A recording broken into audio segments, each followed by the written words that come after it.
Hello friends, good evening. আজকে হচ্ছে বৃহস্পতিবার রাত্রেবেলা। সারাদিন কোনো ব্লগ করিনি, ব্লগটা এখন থেকে স্টার্ট করলাম। আর এটা আমি কি ভাজছি বলো তো? এটা আমি ভাজছি পেঁয়াজি। তো এই পেঁয়াজিটা একটু অন্য স্টাইলে করেছি। ওই পেঁয়াজগুলোকে স্যালাডের মতো গোল গোল করে কেটে নিয়ে তার মধ্যে বেসনে চুবিয়ে চুবিয়ে এটা আমি ভাজছি। আমরা তো নর্মালি পেঁয়াজটাকে কুচিয়ে নিয়ে বেসনে মেখে নিয়ে তারপরে করি, কিন্তু এটা একটু শর্টকাটে তাড়াতাড়ি হবে বলে করলাম। তো এটাই পেঁয়াজটাকে গোল গোল করে যেমন কেটে নিয়েছি তেমনই কেটে তার মধ্যে ঘন করে বেসনটা ফেটিয়ে তার মধ্যে চুবিয়ে চুবিয়ে আমি এই পেঁয়াজিটা করছি। আর এরপরে হবে আলু ভাজা। আজকে রাতের মেনুটা hello friends, welcome back to my channel. এখন 8টার ওপরে বাজে, তারপরেও যখন ব্লগটা শুরু করলাম গুড ইভিনিং তো বলতেই হবে। তো যাই হোক, এখন সন্ধ্যাবেলা আমি রান্না করছি। আজকে সকালবেলা রান্না করিনি, কালকে রান্না ইলিশ মাছ করা ছিল বলে আর তিল পোস্ত আর এই বাদাম যে বাটাটা হয় সেই বাটাটা কালকে সকালে করেছিলাম। আমি আর ছেলেই যেহেতু খাওয়ার, তাই জন্য খাওয়া হয়ে গেছিলো। আজকেও বেলা সেভাবে রান্না ছিল না বলে ব্লগে কিছু দেখানোর মতোও ছিল না। সারাদিন বৃষ্টি হচ্ছে পাগলের মতো, সন্ধ্যেবেলাও এক ঝাড় বৃষ্টি হয়ে গেল, তারপরে এখন বন্ধ হয়েছে বৃষ্টিটা। ছেলেকে পড়াচ্ছিলাম, পড়াতে পড়াতে রান্নাটাও করে নিচ্ছি। আর এখানে দেখো বড়া ভাজা করেছি। সমৃদ্ধ, আমার কথা বললেই কি তোর আসতে হয় এখানে কথা বলতে? আলু ভাজা করেছি, হ্যাঁ পেঁয়াজি করেছি, আর এখন খিচুড়ি করছি। তো এইটা হয়ে গেলে তারপর রান্নাঘরটা পরিষ্কার করে গিয়ে বসবো। সুমিত এখনো আসেনি, সুমিত অফিস থেকে কোথায় গেছে তোমাদের একটু পরে শেয়ার করছি। আগে কাজটা করে নি। যা সমৃদ্ধ বইটা গুছিয়ে নে, আর কম্প্রিহেনশন ওটা তো জানি না। গুড মর্নিং ফ্রেন্ডস, আজকে হচ্ছে শুক্রবার সকালবেলা। কালকে ব্লগটা শুরু করেছিলাম ঠিকই, কিন্তু শেষ পর্যন্ত তোমাদের কিছুই শেয়ার করিনি। তাড়াতাড়ির মধ্যে পুরো মাথা থেকেই চলে গেছে। যাই হোক, আজকে সকালবেলার ওয়েদারটাও খুব মেঘলা মেঘলা, জানি না বৃষ্টি হবে কি না। আর সমৃদ্ধ সকালবেলা স্কুলে বেরিয়ে গেল, ওকে আলাদাভাবে ম্যাগি করে দিলাম। আর সুমিত এখন অফিসে যাবে, তো যাওয়ার আগে সব বাজার করে নিয়ে আসলো। কিচ্ছু ছিল না ঘরে, অনেক কিছুই ছিল না, মানে বেশ কিছুদিন ধরে এতটা ব্যস্ততার মধ্যে যাচ্ছে, ঠিকঠাক বাজারও করতে পারছে না। আর আমিও পায়ে ব্যথা নিয়ে সবসময় যেতে পারছি না। Good morning friends, welcome back to my channel. কালকে রাত্রে ব্লগটা শুরু করেছিলাম, কিন্তু শেষ করতে পারিনি। মানে শেষ বলতে রাত্রেবেলা তোমাদের কিছু শেয়ার করতে পারিনি। সুমিত বাড়ি চলে আসলো, তারপর খেতে টেতে দিতে এতটাই ব্যস্ত হয়ে গেলাম যে আমার ভিডিও করার কথা পুরোপুরি মাথা থেকেই বেরিয়ে গেছে। তো যাই হোক, কালকে বলেছিলাম যে তোমাদের সুমিত কলকাতা গেছিলো, তো আমাদের ওই কলকাতার ফ্ল্যাটটা নিয়ে আর কি চলছে, একটু বারবার যেতে আসতে হচ্ছে, ভাড়া হোক বা বিক্রি, যে কোনো একটা যেটা ভালো পাওয়া যাবে সেটার জন্য। তো কালকে একজন এসেছিল এরকম আর কি, দুজনেই হাজব্যান্ড ওয়াইফ চাকরি করে, তো তারাই ফ্ল্যাটটা দেখতে এসেছিল। তো সেই দেখে টেখে চলে গেছে। তারপর রাত্রে প্রায় ওখান থেকে বেরিয়েছে প্রায় 8:30 নাগাদ, 8:30 না 7:30 বললো, 7:30টায় বেরিয়েছে, এখানে 10টার মধ্যে পৌঁছে গেছে। কারণ ওই কমিউনিকেশনটা তো খুব ভালো, দক্ষিণেশ্বর থেকে মেট্রো হয়ে আসাটা, ফলে বেশিক্ষণ টাইম লাগে না।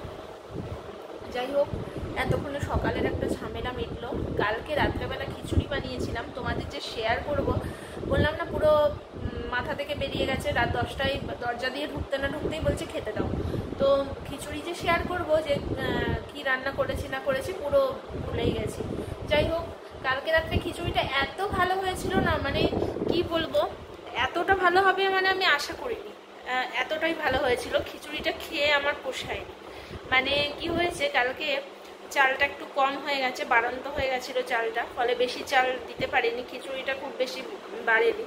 তবে যতটা হয়েছিল এত ভালো হয়েছিল। তো আজকে আমি আবার ভেবেছি খিচুড়িই করব, কারণ কালকে খিচুড়ি খেয়ে আমার সত্যি বলছি পোষায়নি। তো সকালবেলা এখন ম্যাগি করলাম, ম্যাগি করে সমৃদ্ধকেও টিফিনে ম্যাগি দিলাম। আর সমৃদ্ধের খিচুড়ি কালকে অনেকটা রাতে করেছিলাম, তো কিছুটা খিচুড়ি রেখে দিয়েছিলাম। ওর এত খিচুড়িটা ভালো লেগেছে, ও সকালবেলাও খিচুড়ি খেয়ে গেল স্কুলে। তো দুপুরেও আজকে সেম রান্না করছি, খিচুড়ি করছি, পাঁপড় ভাজা আর আলু ভাজা, আর রাত্রেবেলা রুটি হবে। তো সুমিত অফিস চলে গেল, আর আমি একটু পরে খিচুড়িটা বসাবো। এখন একটু রেস্ট নেবো, সকাল থেকে একটানা কাজ চললো, পুজো করলাম, সব কিছু করে এখন পাটায় বেশ ব্যথা করছে। তো যার জন্য একটু রেস্ট নিলাম আর নেবো ভাবলাম, আর ভাবলাম তোমাদের সাথেও একটু কথা বলি, তার জন্য তোমাদের সামনে এলাম। কিন্তু ফ্যানের চোটে কথা বলবো, এতদিন যাকে অবহেলা করছিলাম এখন তাকেই কাছে পেতে ইচ্ছা করছে। তো সেটা হচ্ছে, এতদিন মনে হচ্ছিল কেন রোদ উঠছে, কেন বৃষ্টি হচ্ছে না, আর কন্টিনিউয়াসলি 3-4 দিন বৃষ্টিতে এত পাগল পাগল লাগছে না। বিশেষ করে জুতো করে করে ধুলো চলে আসছে বারবার দরজার কাছাকাছি, বাইরেটা আবার ঝাঁটিয়ে দিয়ে আসছি। কতবার সারাদিন আমি ঝাঁটাচ্ছি, আমার ধুলো দেখলেই গা কিচকিচ করে। তো যাই হোক, 2-3 দিন ধরে আমাদের যে ক্লিনিংয়ের যে মানে ছেলেগুলো, সেগুলো ঠিক করে আসছে না, খুব প্রবলেম হচ্ছে। কেন এরকম কিছু প্রবলেম আর কি হচ্ছে আর কি আমাদের, তো সেইগুলো ঠিক না হওয়া পর্যন্ত প্রবলেমটা তো চলছেই আর কি। তো বাড়ির সামনে নিজেরাই যেহেতু এখানে থাকি, নিজের বাড়ি হলেও তো ঝাঁট দিতে হতো, তো আমি থাকতে পারছি না, আমি গিয়ে বারবার গিয়ে পরিষ্কার করে আসছি। যতটা সম্ভব পারা যায় চেষ্টা করছি পরিষ্কার রাখার। আর ছেলেরা দেখবে বাইরে গেলে ছেলেদের তো কোনো ইয়ে থাকে না, জুতোর সাথে সাথে এক গাদা করে ধুলো নিয়ে আসে। তো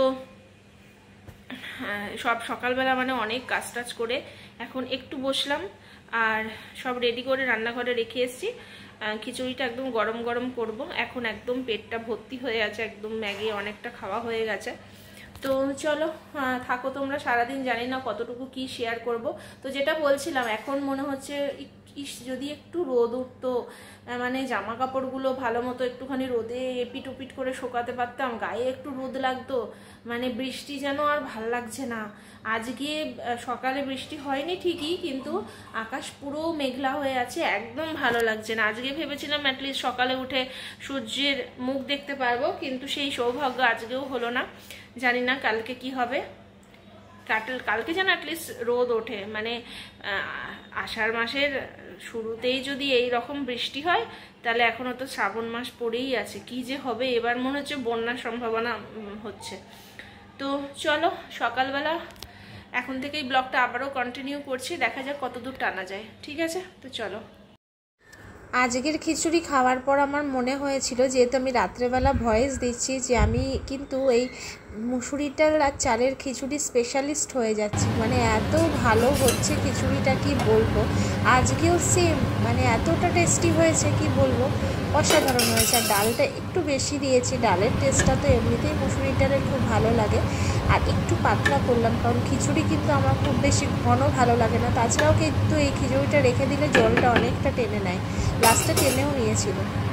রান্নাবান্না কমপ্লিট, রেডি হয়ে গেছি, ছেলেকে আনতে যাওয়ার টাইম হয়ে গেল। আজকে পাটা আমার ভীষণ ব্যথা হচ্ছে,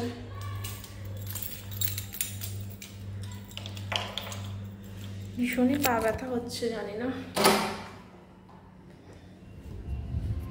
পরে 2-3 দিন পর কমন জায়গাটা ভালো মতো পরিষ্কার হয়েছে। মাঝে লোকজনের কিছু প্রবলেম হয়েছিল, আসছিল না, খুব প্রবলেম চলছিল। কিছুদিন আগে পরিবেশ দিবস গেছিলো, পরিবেশ দিবস উপলক্ষে ওদের স্কুলের বাচ্চাদের, মনে হয় ছোট ছোট বাচ্চাদের কিছু আঁকতে দিয়েছিল। তো সব বাচ্চারা এঁকেছে, আর দেখো বাইরে সব শো করার জন্য ঝুলিয়ে দিয়েছে, কি সুন্দর লাগছে দেখতে, খুব ভালো এঁকেছে। সব বাচ্চারা এঁকেছে কি তাদের গার্জেনরা এঁকেছে জানি না, তবে খুব সুন্দর হয়েছে আঁকাগুলো।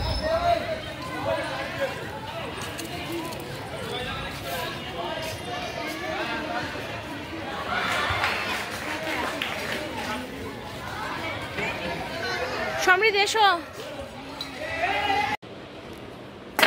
ছেলেকে স্কুল থেকে নিয়ে এসেছি, একটু খিচুড়িটা সামান্য গরম করবো। গরম আছে যদিও, আর একটু গরম করবো, বেশ গরম গরম খিচুড়ি না হলে ভালো লাগে না।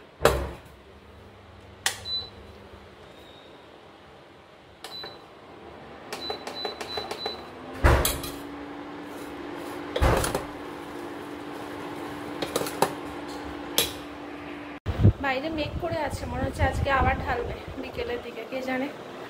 যাই হোক, খিচুড়িটা গরম করতে দিলাম, সমৃদ্ধকে দিয়ে দেবো। সমৃদ্ধ নিজের মতো খাবে, আর আমিও নিজের মতো করেই খাবো। ঠিক আছে, নিরামিষ খাওয়া নিয়ে ওর ঝামেলা নেই, খাইয়ে দিতে হয় না, দিয়ে দিলে সুন্দর খেয়ে নেবে। খাওয়া নিয়ে ঝামেলা হচ্ছে আমিষ, মানে মাছ ছাড়িয়ে না দিলে খেতে পারবে না, তার জন্য আমিই খাইয়ে দিই। চিকেন ছাড়িয়ে দিলে খেয়ে নেয়, মাছটা একটু প্রবলেম করে আর কি। খিচুড়িতে বলেছিলাম না কতটা জল রেখেছিলাম, দেখো সব জল টেনে নিয়েছে, আর খিচুড়ি একদম ঘন ঘন হয়ে গেছে। তো যারা খিচুড়ি করবে না অবশ্যই একটু বেশি জল রেখে দেবে, কারণ লাস্টের দিকে জলটা টেনে নেয়। তা বলে আবার বালতি বালতি জল দিয়ে দিও না, তাহলে আবার খিচুড়ি পাতলা হয়ে যাবে অতিরিক্ত। একটু জল রাখলে লাস্টের দিকে টেনে নেয়। পাঁপড় ভাজাটা আমি ভেজে নিয়ে প্যাকেটের মধ্যে রেখেছিলাম, খুব সুন্দর একদম মচমচে থাকে। আর আলু ভাজা, তো সমৃদ্ধকে এটা দিয়ে দিলাম, চলে এসো, নিজের হাতে খেয়ে নেবে।